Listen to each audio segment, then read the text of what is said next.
Di video ini, gue bakal bahas gimana caranya kita bisa dapat passive income yang benar-benar gede. Berarti passive income. Dengan memahami 3 metrik dasar dalam bisnis, dalam marketing advertising yang akan bikin kita dapat uang terus-menerus. Dan ini udah gue praktekin, real data, lo bisa pelajari langsung dari studi kasus yang nyata. Jadi di sini kita punya 3 metrik dasar. Yang pertama adalah CAC, atau Customer Acquisition Cost. Beberapa orang juga nyebutnya CPA ya. CPA ini adalah Cost per Acquisition. Jadi, untuk dapat satu customer, itu kita butuh bayar berapa ke iklan. Ini konsepnya kita pakai iklan, walaupun kalau organik sebenarnya gratis, tapi kan kita juga butuh effort, butuh waktu. Jadi, untuk sederhanakan konsep CAC ini, kita pakai perhitungan di iklan atau ads. Nah, di sini kita punya yang kedua ACV, Average Cart Value. Jadi, sekali order, sekali purchase, itu berapa? Dan kemudian LTV atau lifetime value. Ada juga yang nyebutnya customer lifetime value, jadi ditulis di sini CLTV. Oke, jadi ini adalah 3 metrik dasar yang kalau lo kuasai ini, lo paham angkanya, lo bisa cetak uang tak terbatas. Ini adalah yang paling mirip dengan mencetak uang secara legal.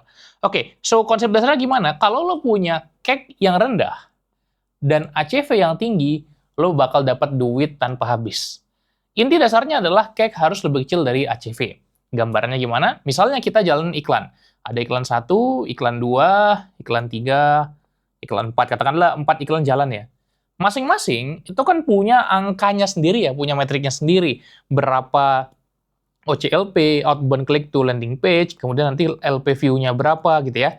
Lalu kemudian nanti ada yang add to cart, atau initiate checkout, lalu kemudian nanti ke purchase. Ini kan ada banyak semua ya, angkanya ada.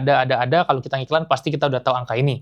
Kalau lu udah ngerti digital marketing, ya ini udah makanan sehari-hari. Nah, tapi kita langsung ambil satu angka aja, yaitu apa? CPR. Ada juga yang nyebutnya CPRG, Cost per Result Goal. Jadi, untuk satu purchase, berapa biaya yang harus dikeluarkan? Contohnya, misalnya, beda-beda iklan pasti beda ya. Misalnya di sini butuh 150.000, anggapnya iklannya lagi mahal nih. Karena iklan kadang mahal, kadang murah. Ini misalnya 80.000, ini 205.000, ini 95.000. Oke? Jadi ini adalah beberapa iklan yang tipikal sih kurang lebih 2 dan 3 ya. Tapi anggaplah seperti ini. Jadi ketika kita punya produk digital dengan kita iklankan angka-angka ini, tergantung nih produk digital kita harganya berapa. Contoh, misalnya kita punya produk digital, itu harganya 100.000. Kalau kita iklanin pakai iklan 1 dan iklan 4, boncos. Iklan 3, kurang lebih break even ya. Karena 5.000 anggaplah dipotong biaya payment gateway atau biaya admin dari platform. Makanya jangan main di 100.000. Salah satu produk gua, itu harganya itu 197, ya ini namanya CPB. Ini supaya memudahkan perhitungan, supaya lo cepet nangkepnya, ini gua bikin aja, anggap harganya 200.000. Sebenarnya, kalau harganya 200.000, ini jalanin semua profit, kecuali yang ini, ya kan, kecuali yang ini. Sehingga nanti akan ada aja loss-nya, akan ada aja ruginya. Artinya, kalau misalnya kita dari sini ke sini, ROAS-nya kan lebih dari 1, ya. ROAS itu sederhananya apa? ACV, ya kan, kita dapat omsetnya berapa, dibagi dengan CAC, kan. Nah, kalau misalnya ini 1, berarti break even, kan? Berarti break even point. Artinya, balik modal. Kalau lebih dari 1, berarti kita untung. Kalau kecil dari 1, berarti kita boncos. Sesimpel itu. Nah, tapi banyak orang yang nggak paham konsep dasar di mana ACV ini kita bisa tingkatkan. Dengan cara apa? Dengan cara kita upselling. Cara upselling yang paling mudah ya adalah dengan membuat order bump. Ya, jadi gue punya CPB ini sebuah e-course, gue kasih order bump nih, gue tawarin sekaligus mau dapatin PDF-nya, Notion template, dan mind map. Nah, harganya berapa? Harganya cuma nambah sekitar 69.000 aja. Sehingga ini ditambah ini jadi 260 sekian kan, 266. Oke. Tapi apakah semua orang ambil nih? Ya enggak dong. Oke? Tidak seperti itu. Tapi berapa orang yang ambil order bump ini? Kalau misalnya order bump cukup murah, maka akan cukup banyak orang yang mengambilnya. Kalau order bump-nya lebih mahal, maka akan lebih sedikit. Ternyata gue menerapkan order bump harga 70.000 dari course 200.000, yang ambil itu 95%. Ini gue turunin deh angkanya. Biar gampang hitungnya, 90%. Berarti cara ngitungnya gimana? Kita bulatkan ya, biar gampang. Berarti 200 dikali 0,9, salah. Ini 200 ditambah 0,9 kali 70. Berarti kan 263 ya. Artinya, mau gue jalanin 1, 2, 3, 4, semuanya profit. Semuanya ROAS lebih dari 1.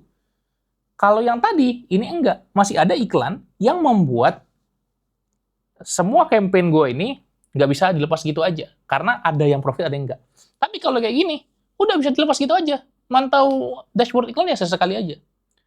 Nah, kalaupun ada iklan yang, let's say ini nggak 80.000, misalnya ini 280.000. Mau pakai order BAM pun ini rugi dong. Artinya, ROAS kecil 1. Tapi nggak masalah. Karena terkadang gue ROAS kecil 1 juga gue bodo amat. Kenapa? Karena ada aspek yang ketiga, itu LTV. Orang-orang yang ikut course CPB ini adalah course ya. Course CPB, sebagian dari mereka, kurang lebih 10-20%, itu akan ambil course berikutnya. Ya. Course berikutnya, yang harganya adalah 350.000. Kita ambil 10 aja deh. Ya. Ini real terjadi di bisnis gue. Anggap 10 aja. Berarti gimana? Kalau misalnya 10, berarti kita ngitungnya 263 tambah 10, 0,1 kali 350 kan? Artinya ini udah dapat 35, di sini 298. Artinya ini udah lebih tinggi daripada iklan yang tiba-tiba naik tadi. Memang ROAS-nya kecil 1, tapi tetap profit. Kenapa? Karena ada yang dijual di akhir. Jadi ini konsep dasarnya nih. Kalau misalnya LTV lebih gede daripada CAC, itu udah aman. Profit terus. Jalan aja terus iklannya, scale up. Asalkan dia nggak tiba-tiba aneh. Jadi LTV lebih besar dari CAC aman.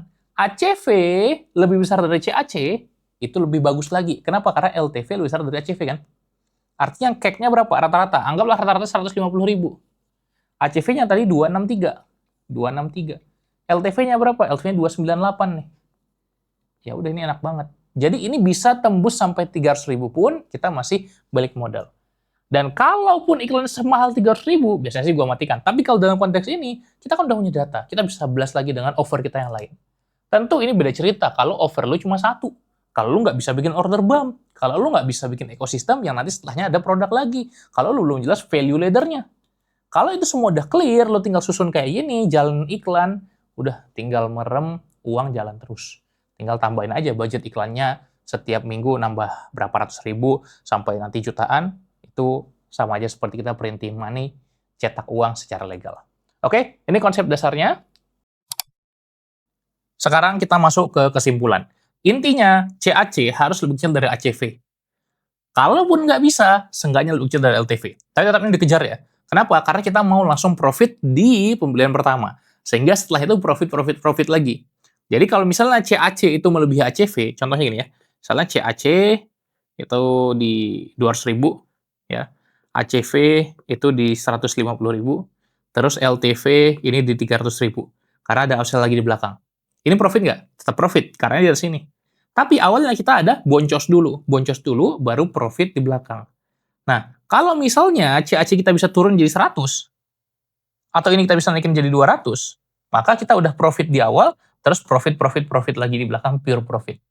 Sehingga kita tinggal puterin terus iklannya, nanti kita tinggal nunggu sistem back-end-nya berjalan di belakang, dengan segala macam lah, ada CRM, ya ada email marketing, kemudian ada di WA, kita follow up terus, asalkan itu semua jalan, ini akan menjadi ekosistem yang terus mencetak uang buat kita.